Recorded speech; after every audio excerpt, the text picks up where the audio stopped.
Светлана Николаевна Атмасова, учитель начальных классов Толбазинской башкирской гимназии имени Рашита Назарова.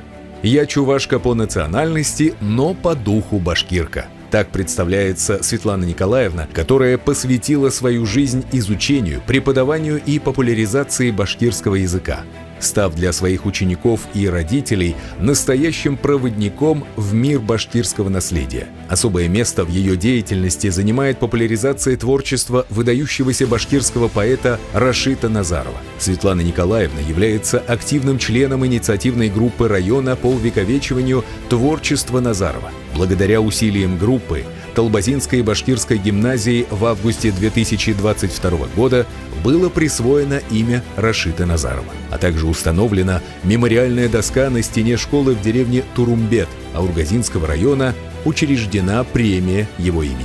В 2022-2023 учебном году под руководством Светланы Николаевны был разработан специальный проект, в рамках которого перед гимназией был установлен бюст выдающегося башкирского поэта.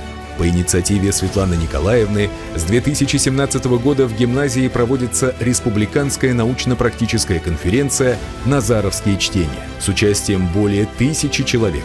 Благодаря своей активной позиции Светлана Николаевна заслужила уважение и признание не только среди коллег-педагогов, но и среди журналистов, писателей и общественных деятелей Башкортостана.